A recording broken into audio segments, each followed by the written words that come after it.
Takumi is unexpectedly summoned to another world, finding himself standing before the goddess Nolan. However, the first thing she does is apologize sincerely, explaining that it was all a huge mistake. When the summoning spell is cast, it randomly selects individuals from Earth to become heroes in the new world. Takumi's life had been going well, and he was never meant to be summoned, but an error during the spell dragged him here alone with the others. The mistake is blamed on the Holy Sidonia Empire, who recklessly activated the forbidden summoning spell. Because of this, Takumi was not sent to Sidonia like the other heroes, but instead to Nolan. Takumi asks Nolan if she can send him back to Earth, given that he was brought here by mistake. Unfortunately, Nolan explains that she cannot. Out of frustration over Sidonia's actions, Nolan had erased the summoning spell from the world's magic laws, making it impossible for anyone to move between worlds anymore. Worse yet, Takumi's original body had perished in the process, leaving him as a disembodied spirit. Panicking at the realization that he's a ghost, Takumi is reassured by Nolan that she has a plan. While she can't send him back, she can give him a new body and allow him to become a citizen of this world. As an apology, Nolan also offers him her blessing to make his new life easier. Takumi, with little choice, agrees to be reborn in this world, which pleases Nolan. She then instructs him to open his status screen to review his new life. Takumi is surprised to find that Nolan has given him a 17-year-old body, even though he's actually 40 years old. Nolan brushes off his concerns about the minor details and urges him to choose a job class. Takumi, not wanting to fight, opts for a production-based job rather than a combat class. Nolan then implants the job into his soul, along with several other beneficial blessings. She sends him on his way, forgetting to provide him with any tutorials. Takumi crashes into a forest upon his rebirth, and after picking himself up, checks his reflection in a nearby river. He's now a completely different person, with no memory of his old body. Inside the bag Nolan left for him, Takumi finds food rations and money, ensuring that he won't starve. His status screen reveals that Nolan has equipped him with many useful skills, including elemental magic. Curious, Takumi tests out his new powers by forming a water ball in his hand. He quickly learns that all the elements work in the same way, and he can control them with ease. Now that he understands his magic, Takumi decides to head to the nearest village. On his way, Takumi stumbles across a stick lying in the path. Using his appraisal skill, he identifies it as Trent wood, a material useful for crafting magic staves and spears. Deciding to try out his crafting abilities, he uses his skills to make a spear. He then spends the next hour gathering useful plants nearby, filling his item box with the plants when he realizes they won't fit in his bag. Suddenly, a young girl runs toward him, calling for help. She explains that a monster is chasing her, and Takumi soon sees a massive horned rabbit charging toward them. In a panic, Takumi attempts to defend himself, but in an accidental twist of fate, he ends up stabbing the rabbit in the head, killing it instantly. Surprised by his victory, Takumi realizes it was due to luck, not skill. As a result of the encounter, Takumi gains the job title of warrior, a class he didn't want. After ensuring the girl Molly is unharmed, Takumi learns she was out gathering herbs where she wandered too far from the village. Takumi, feeling it would be wasteful to leave it behind, stashes the rabbit in his item box. Realizing too late that he revealed his ability, he decides there's no turning back. As they approach the village, the other summoned heroes are arriving at Sidonia, confused and disoriented. They are introduced to Empress Elizabeth, who tells them they have been summoned to save the world. However, one of the heroes, Akana, feels instinctively that Elizabeth cannot be trusted, as her gut tells her the Empress is deceptive. Meanwhile, Takumi and Molly arrive at the village where her parents, Banga and Martha, express gratitude for Takumi's help. Takumi asks if he can stay in the village for a while, as he has nowhere else to go. The couple welcomes him but explains that there is no inn in the village. However, they suggest building him a house, and soon all the villagers gather to start construction. Takumi uses his earth magic to flatten the ground, but using such a large-scale spell drains his mana. The villagers are amazed at his power, and the next morning his house is completed, thanks to his skills in carpentry, blacksmithing, and sewing. Takumi then decides to practice alchemy using ores he gathered to extract metal. He successfully turns iron ore into usable material, but finds that the process consumes a lot of mana, leading him to nearly pass out. He's saved by Martha and Banga, who give him a recovery potion. Despite their warnings, Takumi continues to experiment with his alchemy skills, eventually making useful tools and weapons. Later, Takumi asks Banga for some basic potions to use as templates for his own creations. After making his own potions with herbs he collected, he compares them to Banga's potions. Takumi's version appears more magical, but unsure of its effects, he tests it by building poison tolerance, consuming the potion until he nearly dies, then healing himself. One day, Takumi encounters a massive boar and a poison spider. The boar charges at him, and despite his attempts to defend himself with magic and a spear, nothing works. Just as he's about to be overrun, the spider intervenes, attacking the boar. Takumi, seeing the opportunity, uses alchemy to break down the boar's head, defeating it. The spider is injured, but Takumi heals it, and it ends up becoming his pet, which he names Maple. Returning to the village, Takumi shows off the giant boar and his new pet spider. The villagers are amazed, especially by the fact that he managed to tame such a dangerous creature. Takumi suggests they share the boar meat since it's too much for him to eat alone and a feast is held in his honor. Banga brings him the valuable leftovers, which can be sold for money in the nearest city, Bolton. Takumi decides that his next destination will be Bolton. All the while, Goddess Nolan watches Takumi's progress with satisfaction. She is pleased with how well he is adapting to this new world.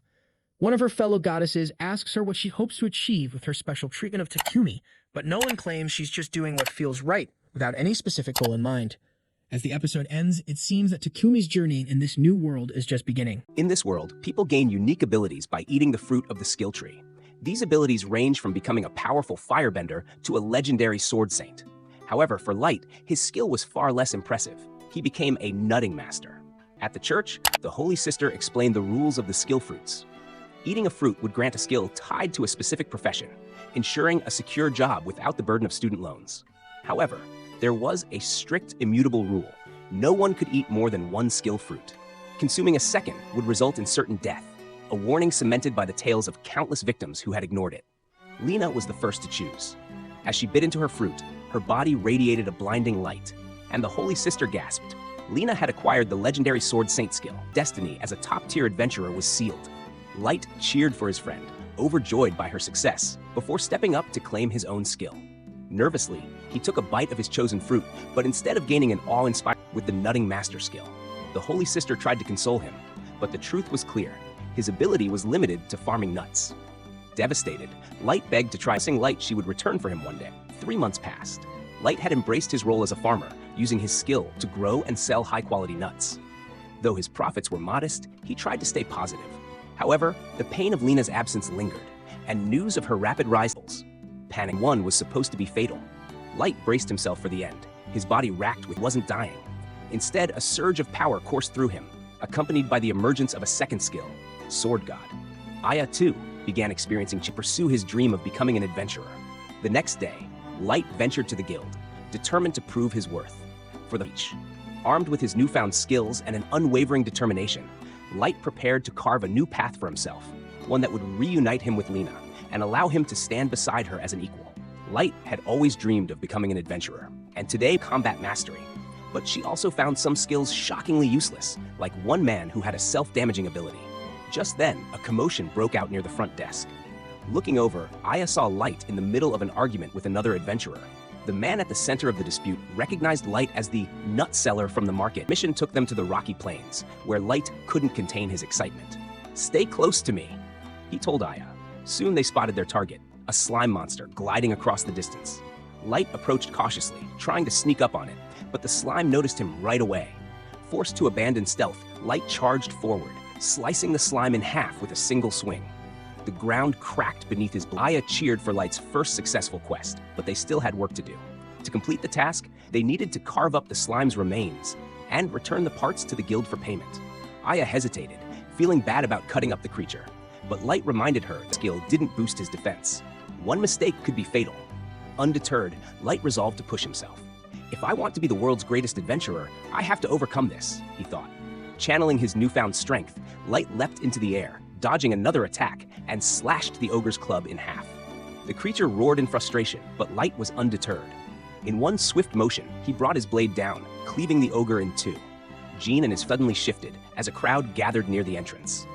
Jean explained that the S-rank party had just returned, and among them was Lena, Light's childhood friend and the person he'd been striving to catch up to. Lena calling out to her, but to his shock, she looked at him with cold eyes and said, The anime opens with the Demon King summoning what are said to be the 4 strongest generals in his demon army. The first is Aladora, the warrior of hell. The second is Silid, the Grand Mage of Storms. The third is Gnome, the Earth Fortress. Lastly, there is a newly appointed general who appears shocked and bewildered by his sudden arrival, Fuchimura, the director of operations, who turns out to be the protagonist of the story. The scene shifts to Uchimura's past. He was once a simple office worker, full of hope and ambition to achieve great success. Unfortunately, things didn't go as planned. His colleagues were promoted one after another while he remained overlooked and unappreciated.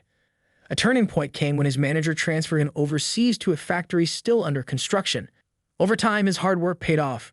The workers began to respect and support him, and the factory started to thrive. Just when things were finally improving, an unexpected blow came. his manager decided to transfer him to another factory in a different country. Devastated, Uchimura questioned the purpose of his efforts. One day, while lost in thought on the street, a motorcycle suddenly hit him from behind. In that moment, he found himself transported to the realm of the Demon King. At first, Uchimura believed he had landed in hell. The Demon King welcomed him warmly, calling him by name. Shocked, Uchimura asked how the Demon King knew his name. The Demon King confidently replied, "Of course I know you, I summon you here." He explained that after reviewing Uchimura's professional history, he was certain Uchimura was the perfect candidate to become the 4th general in his army. But Uchimura, still conflicted, responded that joining the Demon King's army sounded like a descent into the depths of the underworld. However, the Demon King interrupted, assuring him, "I'll provide you with all the benefits and perks you could ask for. You'll have complete freedom to choose anyone you want to work under you, and your salary will match that of top executives in your world." Uchimura was taken aback by the offer, struggling to process what he was hearing. The Demon King added, "If you're not satisfied, I'll send you back to your world." Relieved by the Demon King's respect for his autonomy tested, they voiced their disbelief that a weak human like Uchimura could ever become a general in the demon army. But Uchimura thought to himself that they were probably right. But the Demon King remained unfazed, declaring, "If all of you object, then we'll put him to the test." Uchimura was stunned.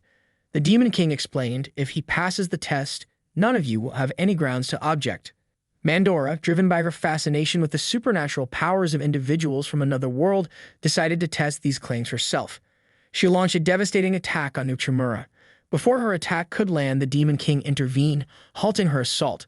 When Mandora demanded an explanation for his interference, he calmly pointed out her tendency to lose control when angered.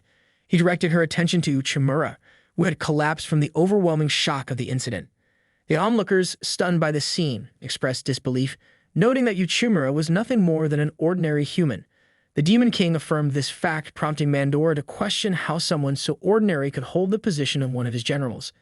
Despite her objections, the Demon King stood by his decision, explaining that Uchimura's presence in the army was deliberate. The Demon King acknowledged the internal challenges within his forces, but emphasized that Uchimura's intelligence and strategic thinking were precisely what the army needed.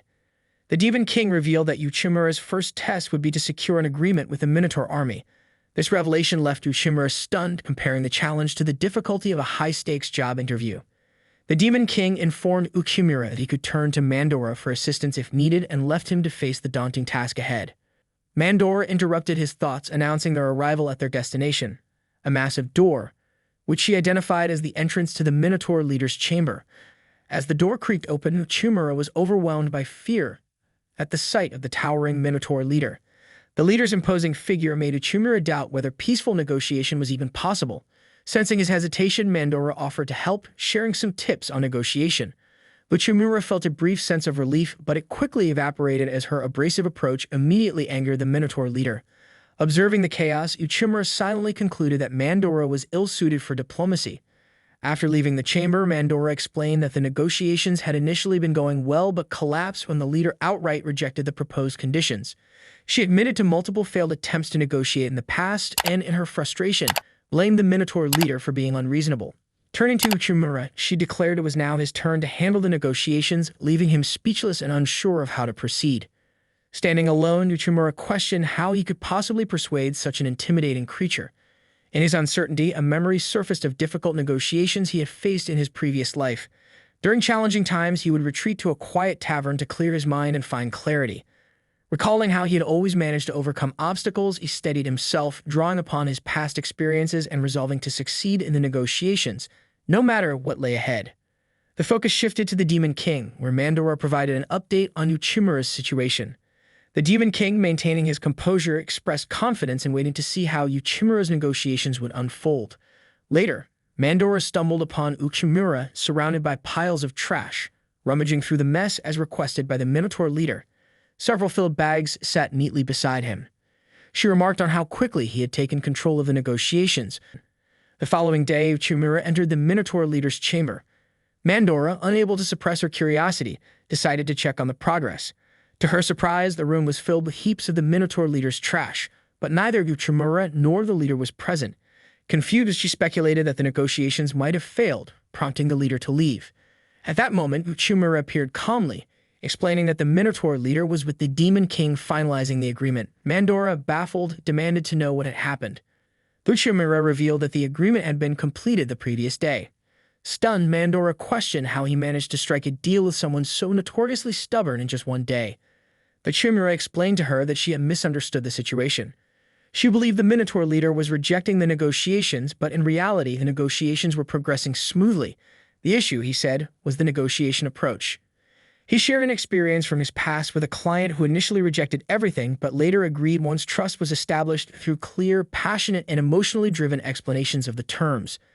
Uchimura pointed out that the failure in Mandora's negotiations stemmed from the Minotaur leader not understanding the terms or the purpose of the negotiations. He also highlighted that the straw requested by the leader was an important gesture of goodwill in their culture, as the Minotaurs used straw to accommodate guests, sleeping on it to avoid overcrowding their rooms with furniture. The leader had been frustrated because he couldn't sleep comfortably on the ground. Hearing this, Mandora felt a pang of regret, realizing that the failure had been due to her inability to understand the Minotaur leader. However, the Minotaur leader interrupted, admitting that the fault was mutual. He hadn't understood her negotiation style either and apologized to her. They shook hands, reconciling their differences. The Minotaur leader then expressed gratitude to Uchimura, thanking him for making the agreement possible. At that moment, the Demon King appeared and praised Uchimura's unique talent for identifying unnoticed problems and resolving them effectively. He then formally welcomed Uchimura as a general in his army, declaring that no one could doubt his abilities after the success of this test. He turned to Mandora, who, though reluctant, finally agreed with the decision. The Demon King then asked Uchimura to extend his hand. He presented him with an emblem symbolizing his status as one of the 4 generals. After putting it on, Uchimura was instructed by the Demon King to always act decisively and do what he believed was right without hesitation. Uchimura felt a deep sense of pride and pledged to fulfill his role with dedication. Mandora, in her usual sharp tone, asked Uchimura to raise his hand. When he seemed confused, she scolded him and explained that this was their way of welcoming new comrades. She then declared that she hadn't fully acknowledged him yet and demanded that he prove himself further by succeeding in more negotiations. The Demon King concluded by stating that the army was still incomplete and had many issues to address. However, with Uchimura leading the way, they would advance and achieve greatness. Standing by the window of his chamber, he reviewed the strategic documents outlining the army's plans and responsibilities that now rested heavily on his shoulders. A former ordinary worker, Uchimura resolved to prove himself and earn the Demon King's trust despite his humble origins. Shaking off the shock, he decided to introduce himself to the other generals whom he had yet to meet. His first stop was General Sid's room. However, Sid's assistant curtly informed him that the general was away and slammed the door before Uchimura could respond. His plans were interrupted when Mandora, one of the Demon King's advisors, appeared with a summons from the Demon King himself. There, the Demon King tasked him with a critical mission, negotiating an alliance with the Ghoul clan. The Demon King explained that while the Ghoul army was as powerful as their own, their relationship had always been tense, marred by mistrust and espionage. Forming an alliance, he emphasized, was crucial to securing dominance. However, the Demon King acknowledged the difficulty of this task, given the clan's history of rejecting such agreements, and expressed unwavering confidence in Uchimura's abilities. Mandora offered to assist, but their collaboration began on a tense note. Before embarking on their mission, Uchimura suggested visiting General None. Mandora, however, expressed frustration, insisting she had other preparations to attend to. After some negotiation, they agreed to divide their responsibilities. At General Nome's training grounds, Uchimura was awed by the discipline and sheer size of her army. The soldiers drilled with unmatched intensity, and Nome moved among them, offering praise and corrections. Negotiating with him, she warned, would be daunting. Before Uchimura left, Nome handed him a strange object that had unsettled her subordinates, asking him to dispose of it. As Uchimura turned to leave, Mandora appeared, visibly irritated. When he questioned her presence, she explained that her preparations were complete, and she had come to check on him. Nome dismissed Mandora with a disdainful remark referring to her as that thing. Finally, Uchimura and Mandora arrived at the Ghoul clan's fortress. They were made to wait at the gates for hours, a clear intimidation tactic. Mandora grew increasingly agitated, but Uchimura reassured her that such delays were common in negotiations. Eventually, the Ghoul leader's assistant appeared, apologizing for the delay and granting them entry. Inside, they were led to a grand chamber where the Ghoul leader awaited them. He wasted no time directly addressing the purpose of their visit. To their shock, he declared that he would only agree to an alliance if they delivered the head of their own Demon King. Mandora, furious at the outrageous demand, was on the verge of an outburst, but Uchimura intervened, calmly responding, "Well, think about it. Thank you for your time." He then led Mandora out of the chamber. Outside, Mandora's fury erupted as she ranted about the leader's disrespect and impossible demand. Uchimura, however, remained calm, explaining that the leader had never intended to form an alliance. By making such an outrageous demand, he sought to shift the blame for the failed negotiations onto them. Their conversation was interrupted by the appearance of the ghoul leader's daughter, Olulu. To their surprise, she pleaded with them to overthrow her father and remove him from his throne. She revealed that the ghoul clan was in financial ruin, with its people struggling to survive. Her father's refusal to adapt or seek alliances had brought them to the brink of collapse. Despite her bold request, Uchimura admonished her for openly discussing such sensitive matters. He emphasized the importance of discretion, earning Olulu's gratitude for pointing out her mistake. To everyone's astonishment, Olulu then asked Uchimura to marry her and take over as the clan's leader.